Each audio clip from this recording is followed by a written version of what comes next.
Hay personas mágicas rodeándonos por todas partes. Son aquellas con las que conoces la felicidad, aquellas que te ayudan a volar, a vibrar y a descargar tu mochila. Hay personas mágicas, te lo aseguro, yo las he visto.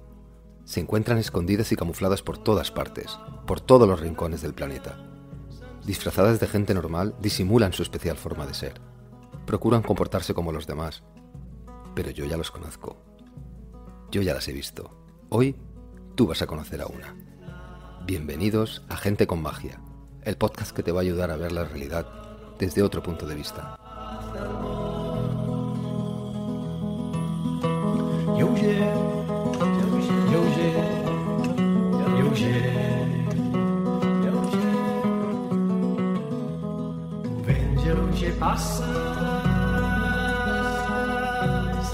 Hola, bienvenidos a un nuevo capítulo de Gente con Magia. Hoy volvemos a tener aquí con nosotros a Alicia, lo prometido es deuda, y retomamos la entrevista ahí donde la dejamos, en el programa anterior. Vamos a ir directos al grano. Hola, Ali. Primero, muchísimas gracias por dejarme participar y por darnos este espacio, pues, a todas las personas que intentamos ayudar a otras personas y sobre todo hacer comprender a las personas quiénes somos.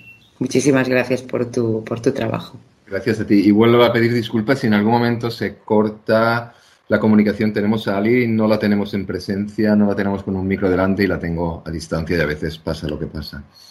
Ali, cuando tú estás en una cena, una comida con gente y o te conocen o han oído hablar de ti, a veces se acercan a ti en plan, ¿me miras? ¿Tú ves mi aura? ¿Y qué colores tengo? ¿Y puedes hablar con mis guías? O cuando vas a una cena ya te conocen y ni te piden. En cualquier caso, bueno, supongo que tú has de pedir unos permisos y no es tan fácil todo, pero ¿estás dado esa circunstancia? Vamos, que yo te lo pediría, te lo digo yo. No, en realidad no. Bueno, normalmente cuando me voy de cena con amigas o amigos, y en realidad ya me conocen mucho. Y bueno, si hay algún tema personal, en la cena justamente no me lo preguntarán. Y no soy muy prolífera a explicar de qué trabajo, con lo cual o me conoces mucho o no sabes bien a qué me dedico. A ver, no tienes web, no tienes Facebook, no tienes Twitter y aún así tienes una agenda espera de a veces entre 8 meses y un año. Yo no sé que ahora mismo cuánto estás. ¿Cómo lo haces? Porque me imagino que esto es el boca a boca, en cierta manera, aparte de un halago a tu trabajo y tu reconocimiento. Bueno, secretaria sí que tienes, pobre, que va loca, pero... Sí, ella sí va loca, sí. Uh-huh. Pero tú realmente nunca has ido a nadie a explicarle No, han venido a ti y eso te ha venido en cierta manera... La verdad es que para nosotros también fue sorprendente, porque empezamos a trabajar y la agenda empezó a llenarse sin ningún tipo de publicidad y sin ningún tipo de perspectiva. No teníamos ninguna perspectiva de ello. Simplemente lo que hacíamos era, pues, trabajar de lo que sabíamos. La parte más sorprendente fue cuando empezó a llenarse, primero a 4 meses, después a 6. Hemos llegado a momentos, por ejemplo, ayer justo me decía la Jessie, dice, frena un poco porque estamos año y 3 meses. Dice, claro, entonces, ¿eso qué ocurre? Que en realidad nosotros lo hemos hecho mediante el boca a boca, es decir, nunca hemos dado ni una tarjeta. Y las hice porque me hizo mucha ilusión hacer mis tarjetas, cuando ya llevaba 4 o 5 años trabajando, pero ahí están, no hemos dado ninguna. Yo creo que hay una parte muy importante dentro de cualquier trabajo terapéutico, que es la confianza, y más en la canalización. Tú vas a una persona donde vas a tener que permitir que lo vea todo, porque claro, yo puedo ver, o el maestro me puede entregar información si tú me permites, si tú no me permites, no. Si hay cualquier tipo de desconfianza, no seré útil para ti, no tendremos el mayor provecho de la sesión. Entonces, yo creo que realmente es algo, como siempre digo, no es casualidad, es algo que en realidad forma parte del proceso de trabajo, que el canalizador tenga que ser algo recomendado. ¿Por qué? Porque si una persona que ha venido, le ha gustado, te dice que tú eres su amigo o tú eres un familiar y te dice, pues me gustó mucho la sesión con esta chica, cuando tú vengas, en realidad la sesión conmigo ya la tenemos la mitad hecha, porque vienes con confianza. Entonces, si tú vienes con confianza, yo entraré en tu campo electromagnético con tu permiso, pero toda la información vendrá directa, porque no habrá ningún tipo de freno desde tu parte, inconscientemente, naturalmente. Es decir, He encontrado a veces algunas sesiones donde la persona viene por obligación o viene porque no sé, es decir, Sí. sí, lo obligan a venir, por así decirlo, ¿vale? Entonces, por ejemplo, esas sesiones no son de gran provecho. No son las sesiones más aprovechadas porque en realidad te cuesta muchísimo entrar a la información es a cuentagotas porque hay una parte inconsciente de él que no presta voluntad. Entonces, claro, como es tan importante la confianza de la persona que tienes delante para que, claro, yo siempre lo digo, muchísimas gracias porque yo soy una persona que, la Ali de Gelida, que no tienes ni idea de quién es, vienes y te abres en canal delante de ella y aquí una señora te está cantando la vida y tú simplemente te estás dejando. Eso es un trabajo excelente de confianza por la persona que viene. Por eso yo creo que la recomendación vamos, vital. Claro, y mira, al hilo de esto, la confianza en ti también es importante. Yo de pequeño leía muchos cómics de Spider-Man, me acuerdo, y Spider-Man, el tío de Spider-Man, que era Peter Parker, era el alter ego de Spider-Man, le decía siempre, ¿qué le decía? Le decía, un gran poder conlleva siempre una gran responsabilidad, Peter, le decía a Spider-Man. Y yo lo traslado a ti, te digo, Ali, un gran don o un gran atributo, como ahora mismo tienes tu entrenador, conlleva una gran responsabilidad, porque tú también tienes que tener confianza plena en ti, porque si tú proyectas miedos o estas dudas, también vas No, a... tú tienes que tener desapego, no confianza. Yo no soy una persona que tenga la confianza completa, ni mucho menos. Yo soy como cualquier otra persona, idéntica, con sus miedos, con sus inseguridades, con sus dificultades. Estoy en proceso como todo el mundo. Muchas veces la gente se piensa que porque canalizas tienes una capacidad, pues te dicen, oh, maestro, ¿qué dices? ¿Qué dices? Yo estoy aquí en un cuerpo, viviendo la vida como cualquier otra persona, llorando mis miedos y pasando mis sufrimientos como todo el mundo, aprendiendo. Entonces, claro, la parte más importante de la canalización es que no tienes que tener confianza. Lo que tienes que tener es desapego completo, Vale, porque nunca vas a poder controlar una obsesión. claro, y esa Alicia, claro, esa Alicia que se imagina uno cuando sale de tu sesión, yo me la imaginé, hostia, es que perfecta esta tía, lo debe entender todo en su casa, pero no, Alicia en su casa tiene sus ¿No? hijos con sus movidas de adolescentes, tiene pareja, tiene... Y claro, es que no dejas de Es hacer una con vida. ella. Ya, pero Ali, te idealizan en cierta manera porque al final... Sí, y eso es una cosa que me gusta mucho desmitificar, porque en realidad cuando tú estás haciendo una canalización, lo único que haces es traducir información. La gracia que tienes es que has aprendido a usar tu mente en ese aspecto. Yo, por ejemplo, me encantan las matemáticas y cuando, por ejemplo, le estoy explicando a mi hijo de cuarto de la ESO cómo se hace, pues yo que sé, cualquier operación, y me dice, hola mamá, ¿cómo lo sabes? Pues entreno, mi amor.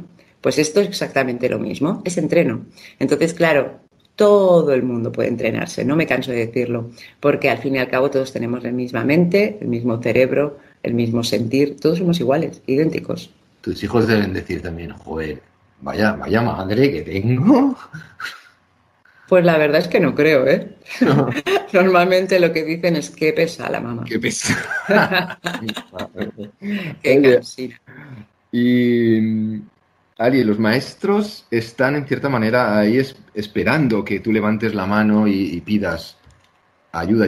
Yo recuerdo el primer minuto tú me dices, espera, que me hacen un escáner porque nos tienen muy protegidos, pero a la que pasas el escáner ellos están agradecidos y la información fluye de una manera muy... Yo me los imagino como luces que me hay esperando a poder darme esa información y ayudarme. Ellos pueden intervenir en cierta manera en esta dimensión. O quiero decir, dando una señal o... Bueno, primero tendría que pedirte el plano de las dimensiones, que yo no lo tengo muy claro. Mira que lo leo, pero igual tú lo debes tener más claro. Si ellos están en una, nosotros en otra. No sé si... Las dimensiones muchas veces hay un poco de conflicto en las explicaciones sobre ellas, porque las dimensiones son solamente vibraciones, es decir, la vibración molecular, ¿vale? De todo lo que es, pues, un átomo, ¿vale? Esa ¿Sí? vibración lo que va a marcar es la densidad, no se llama dimensión, sino densidad, ¿vale? Entonces esas densidades lo que generan en sí son cambios vibracionales que se estacionan en frecuencias. Entonces, dependiendo de la vibración de la materia, estaremos hablando de una densidad u otra. Cuando nosotros hablamos de un cuerpo físico, estamos hablando de de un molecular en una vibración concreta. Y eso lo que genera es una densidad concreta que nosotros le podemos decir la 3D, ¿vale? La tercera densidad. ¿Por qué? Porque estamos hablando de un espacio tridimensional, ¿vale? Cuando nosotros hablamos ya de una cuarta dimensión, por así decirlo, que es la cuarta densidad, hablamos de una vibración superior, ¿vale? Una vibración molecular superior, que estamos hablando entonces, podemos seguir hablando de materia, ¿vale? Pero en una vibración más elevada. Cuando ya pasamos a vibraciones más elevadas, lo que ocurre es que el carbono no sostiene. Entonces, imagínate si nosotros tenemos pues nuestro cuerpo que empieza a vibrar a una vibración mucho más elevada, que es por encima de la cuarta densidad, significa que la molécula está vibrando a una velocidad muy alta. Naturalmente el carbono se descompondría. Y eso es lo que hace que en realidad los seres que nosotros hablamos, que son seres de luz, no es porque estén iluminados, es simplemente porque su vibración molecular es mucho más alta que la nuestra, con lo cual la velocidad que toma esa vibración es igual a la velocidad de la luz o superior. Es por eso que se llaman seres de luz. O sea, se autodenominan seres de luz. ¿Y cuál es ese guía más raro que te has encontrado? Porque me imagino que los hay con mucho humor, porque yo en mi canalización reíste bastante, además, te soltaba como diciendo, vaya, me estás soltando unas... Es como... Me hace mucha gracia porque los guías, casi todos tienen una capacidad de humor muy alta, porque siempre dicen que el lenguaje del amor es el humor y que en realidad nosotros lo densificamos todo al no concretar nuestra forma de comunicación interna desde el humor. Pero ahí sí, hay todo tipo de guías, porque al fin y al cabo tenemos que entender qué es un guía o un maestro. Un guía o un maestro es un ser que ha habitado en este plano, que ha habitado en un plano idéntico a nuestro. Claro, ¿qué pasa? Que ha entendido de qué va la peli, ha entendido cómo funciona esto. Naturalmente, él continúa su andadura. Tenemos personas que están encarnadas, que están dentro del cuerpo, que tienen ese entendimiento, tienen esa maestría. Con lo que eso provoca que un ser de luz no siempre tenga que estar en una densidad concreta, puede estar en la densidad que su voluntad elija. Cuando nosotros contactamos con estos seres de luz que nos acompañan, ¿vale? Muchas veces tengo que explicar que no son guías personales. Es decir, no es que sea un guía que es tu guía y te lleva a ti como si fueras de la mano. No, en absoluto, son frecuencias. Entonces son frecuencias de radio. Yo siempre lo explico con una analogía muy tonta, pero tú imagínate la FM, ¿vale? Tú te levantas por la mañana y tienes la radio, ¿vale? Y esa radio, pues dependiendo del humor que tengas, del estado en que estés o de lo que suceda en tu vida, escogerás una emisora u otra, ¿verdad? Es decir, hay veces que te apetecerá un tipo de música, otro tipo de música, o hay veces que te apetecerá noticias. Cualquier forma, dentro de esa frecuencia, pues un guía es una radio, ¿vale?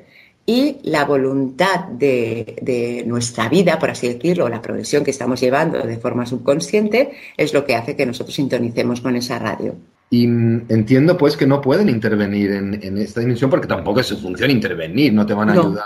Para nada. Por eso, bueno, por eso yo pensaba, no, igual si Ali y yo tiene que ir todo bien, la señal de internet se nos oirá, no habrá sonido, no son... Una de las cosas más importantes es que ellos no pueden intervenir porque tenemos el libre albedrío por encima de todo.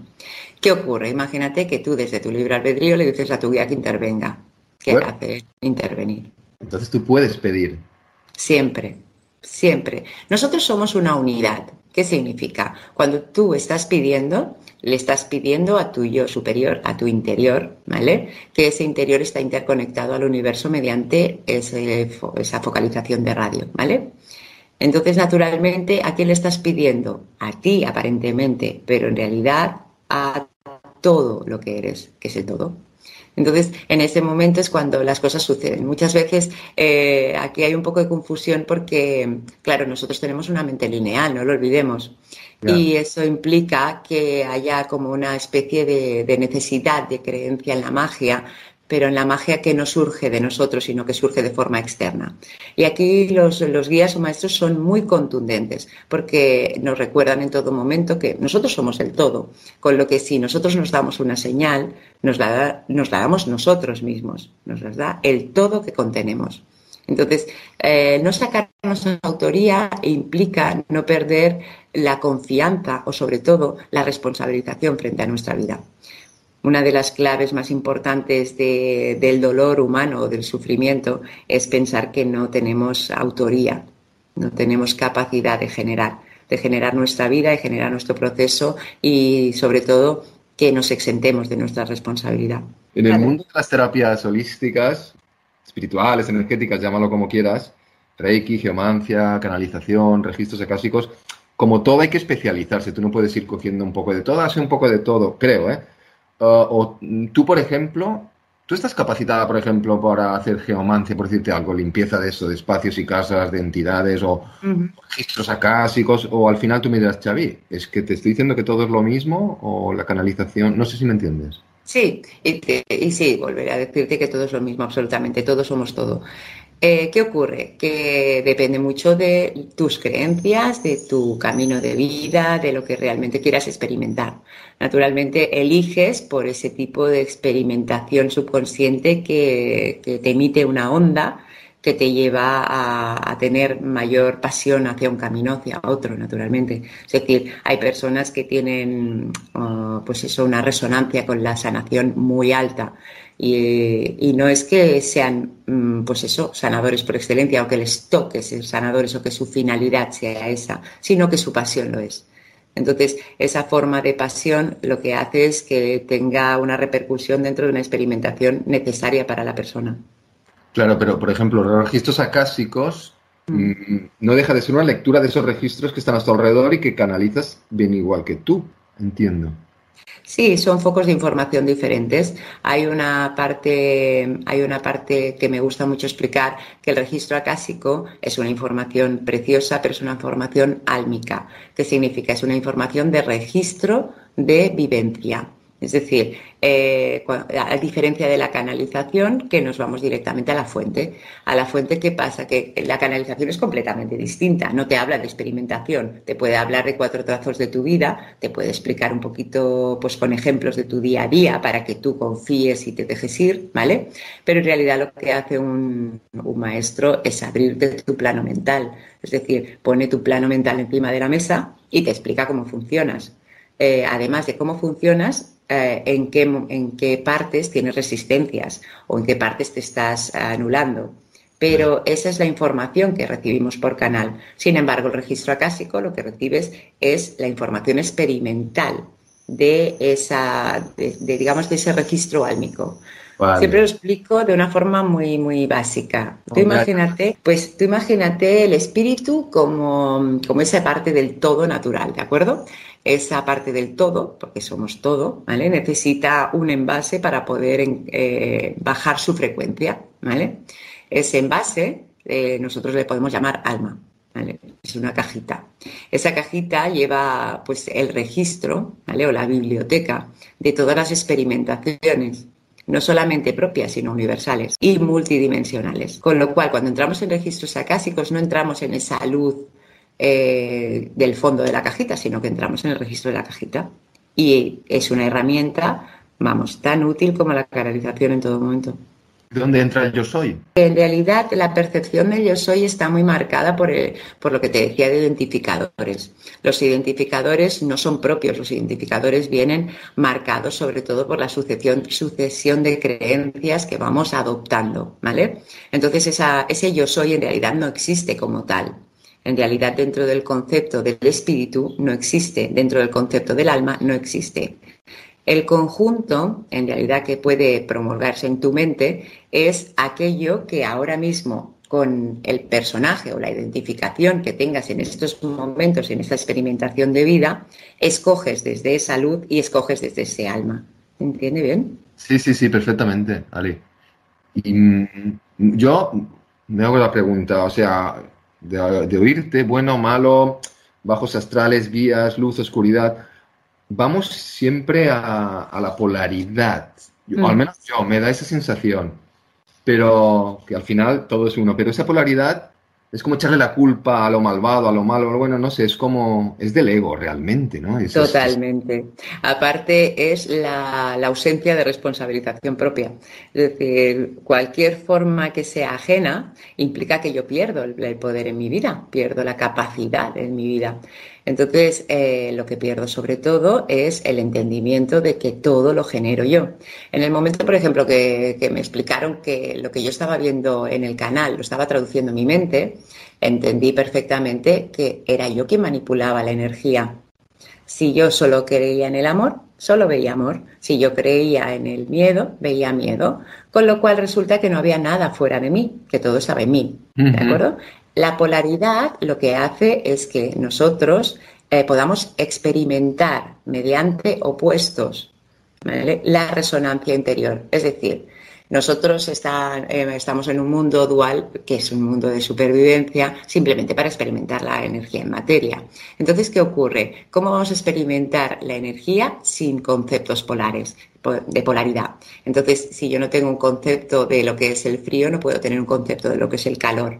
Ahora bien, es la mente, mediante el juicio, que elige que el frío es malo o el calor es malo. ¿De acuerdo? Entonces, en ese punto donde ese juicio nos está, digamos, barrando o eliminando el permiso de la experimentación, ya es una elección propia. Nosotros siempre hablamos del programa de supervivencia como un programa maravilloso que está basado en el juicio, la culpa, el apego y la identificación. Siempre son circunstancias como una capa de cebolla, ¿vale?, que me ausenta del ser. En el momento que nosotros estamos totalmente identificados con ese programa, necesitamos todas esas bases para poder vivir.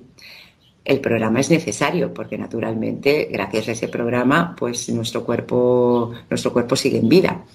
Pero en realidad la identificación con ese programa es lo que hace que nosotros perdamos nuestra conexión original.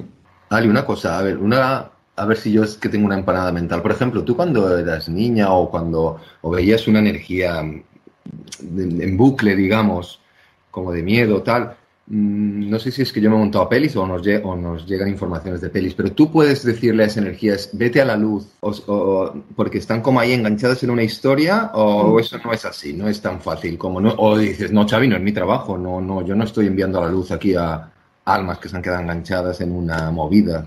Claro, es que hay una parte que en realidad tenemos que entender que todo es luz. Entonces, claro, cuando las personas me dicen que se trabaja llevando a seres a la luz, al fin y al cabo me da igual que sea encarnado o desencarnado. ¿Por qué? Porque lo que estás es conduciendo a la conciencia, al ser. Hay una parte muy importante que nosotros tenemos que tener en cuenta, que nuestro cambio de creencias o nuestra modificación de las creencias subconscientes, nuestro pacto de entrar a experimentar en materia hace que nuestra creencia, cuando perdemos materia, siga siendo la misma que cuando estábamos en cuerpo. Es decir, la persona cuando parte, ¿vale?, cuando desencarna, congela creencias. Solo puede continuar experimentando creencias o modificaciones del subconsciente dentro de la materia. ¿De acuerdo? Sí. ¿Qué significa eso? Significa que una persona desencarna y tiene una creencia muy marcada a que en su casa, en su familia, naturalmente él desencarna y sigue teniendo esa identificación. No se variará esa identificación por más que yo le hable. ¿Me entiende bien? Y pues ahí hay un trabajo. No, en absoluto. Hay una libertad. Vale. Entonces, cuando tú hablas con los maestros y ellos te dicen, pero queréis dejarlos en paz, que ellos están haciendo su proceso, es natural. Todos habéis pasado por ese proceso y no pasa nada, porque la línea del tiempo es un efecto para vosotros que es es que coarta, pero en realidad no es así. Aquí no hay un tiempo limitado para poder entender ni para poder experimentar. Y eso es lo que muchas veces nosotros tenemos pues como un servicio para el desencarnado, que en realidad el desencarnado, ser escuchado o ser sostenido es tan bonito como para un encarnado, por supuestísimo. Claro. Es que es exactamente lo mismo, ponle cuerpo, quítale, da igual. Qué guay que lo veas así, Ali. ¿Tú cómo crees que se puede distinguir un buen canalización o un buen canalizador o terapeuta de uno que te está tomando el pelo, por decirlo de alguna manera? Lo digo porque la gente a veces suele estar en momentos donde es muy vulnerable y está pasando dificultades y necesita oír, y hay gente que yo he visto que se han aprovechado un poco de Hay una cosa que siempre digo a las personas y es que no hay buen terapeuta o mal terapeuta. Hay simplemente el terapeuta que tú necesitas. Si cuando tú llegas a una persona y llegas con una necesidad expresa, no te estás escuchando, pero no tienes resonancia con esa persona, naturalmente él te va a hacer ver que no tienes resonancia y te lo hará ver que a lo mejor es un grandísimo canalizador y su canalización contigo te sale fatal, le sale fatal. ¿Vale? No es que le salga fatal porque sea un mal canalizador, es un buenísimo canalizador, pero sin embargo tú necesitas que le salga mal. Eso es Vale. muy importante entender porque lo que expresa a un buen terapeuta es su voluntad. Nosotros no tenemos responsabilidad respecto a lo que es nuestras terapias porque nuestras terapias son solamente conducciones de una información, ¿vale? Es decir, yo no puedo responsabilizarme de si esa información es correcta o incorrecta porque no sé cuál es ni sé qué finalidad tiene.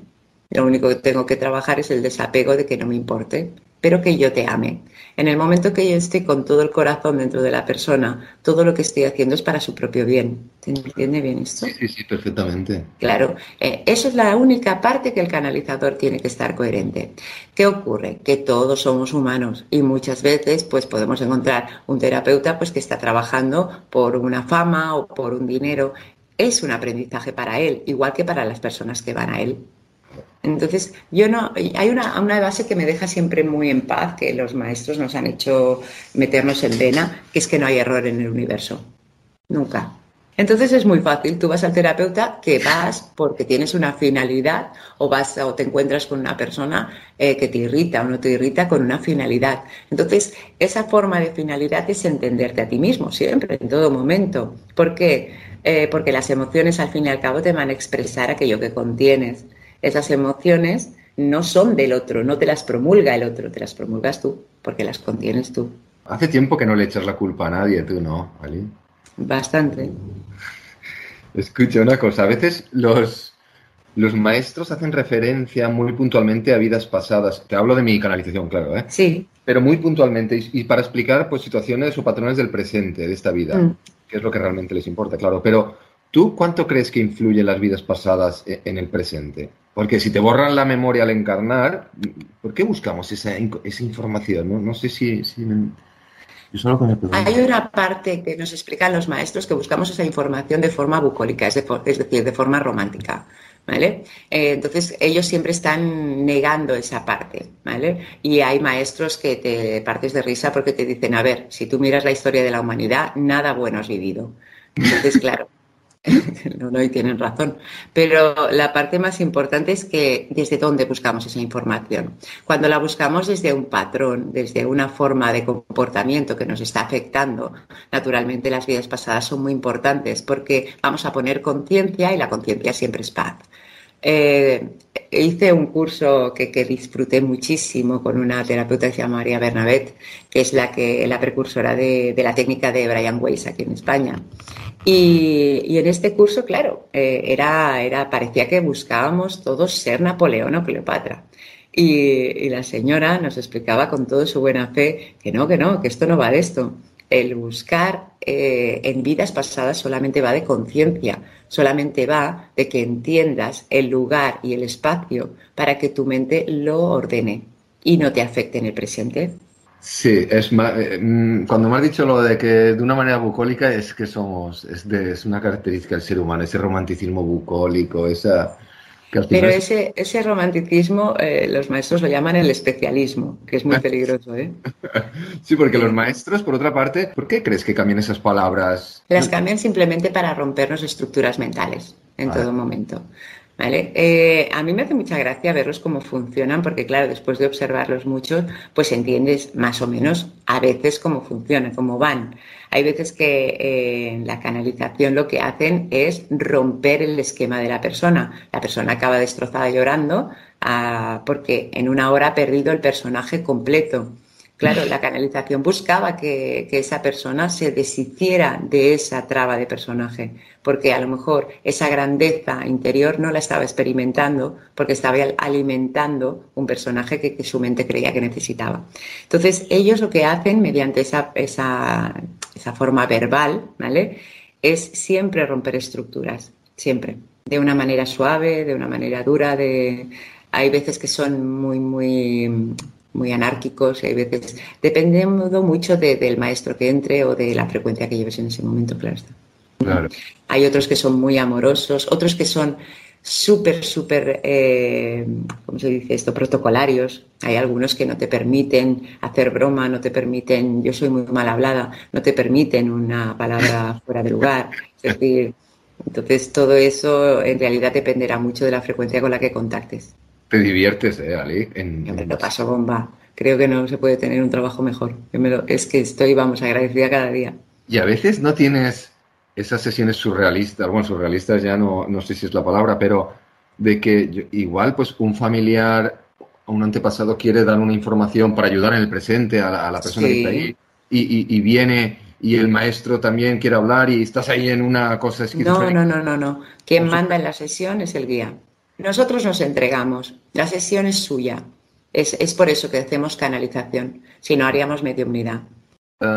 Porque claro, el hecho de que venga un padre fallecido, por ejemplo, no, el mío no, gracias a Dios todavía no, y viene a dar una información y es importantísima esa información porque desbloquea, entiendo, una serie de cosas en esa persona, el guía después sigue dando esa información y de ahí sale una persona nueva, ¿no? Completamente, es precioso verlo. Además, cuando hay contacto con desencarnado es muy emotiva la sesión, es una maravilla. Es más, es en las únicas sesiones donde yo acabo llorando.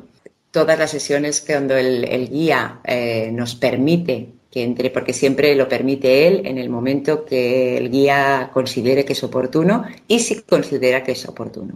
Es decir, nosotros muchas veces que vienen las personas y vienen, pues eso, con información errónea pensándose que yo trabajo la mediumnidad. Claro, porque eso puede pasar. Imagínate si una persona sale de aquí diciendo es que he contactado con mi padre y se lo dice a otra, pues se viene a contactar con el suyo. Claro, el problema está en que cuando estemos en sesión lo primero que hará será contactar con él mismo, ¿vale? Y luego el guía, si quiere, contactará con su padre. Entonces, la parte más importante es que luego siempre la sesión es muy productiva. ¿Por qué? Porque en realidad no venían con ninguna expectativa, venían con una expectativa concreta, pero se le da una expectativa mucho más amplia, se le cubre una expectativa mucho más amplia que reconocerse o verse en su propia vida, que siempre es sano. Pero cuando tienes la conexión con el desencarnado, para mí es primero un placer, pero claro, no es la dedicación primaria. Y puede que tú vas con esa intención, entiendo que el guía o el desencarnado ni siquiera tiene nada que decir, aunque la otra persona lo crea o el guía no le permite, hay muchos factores, entiendo, ¿no? Sí, normalmente el desencarnado siempre tiene que decir, es más, siempre. Me hace mucha gracia porque la diferencia, por ejemplo, entre la conexión con un maestro, la conexión con un desencarnado es muy diferente. La conexión con el guía es muy fluida porque él entra en ti. Es decir, él, digamos que atrapa tu mente y en esa mente hace lo que le da la gana porque tú te dejas, ¿vale? Pero en el desencarnado no. El desencarnado no tiene esa habilidad que tiene un guía, con lo que su frecuencia es idéntica a la tuya y tienes que ir sacando información tú, ¿vale? Pero ¿qué pasa? Que una vez se abre el canal y el desencarnado siente que la información se traspasa, él no lo cerraría nunca, porque necesita comunicar. Al fin y al cabo, tiene esa base de creencia humana como todos nosotros. Claro, no tiene ese aprendizaje que el guía, el maestro, que curioso, como hay no jerarquías, no lo voy a llamar jerarquías, pero sí que... sí que son jerarquías. Sí, que son jerarquías, ¿no? Sí. Y aparte, yo siempre digo, el universo está súper ordenado, es decir, así como muy ordenado y muy especializado. Entonces, claro, esa forma de especialización es lo que hace que tengas unos contactos en un momento y otros en otro. Y que sean muy específicos para la necesidad de la persona en el momento determinado que está. Ali, quiero empezar a hablarte del método, pero me acabo de dar cuenta que me vuelvo a quedar sin tiempo. ¿Qué te parece si volvemos hacemos una tercera parte de la entrevista y empezamos a hablar del método, qué es, cómo nace, quiénes sois y lo dejamos aquí de momento? Por favor, el método es uno de los temas más bonitos, o sea que encantadísimo. Vale, pues muchas gracias y bueno, vosotros, si os ha gustado este podcast, podéis compartirlo, puede que le ayude a alguien.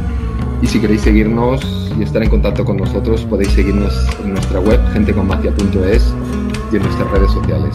Gracias por estar ahí, gracias por darle al play. L'aire resplendent arrela en el blanc, ales de la sal tressen a claror de la llum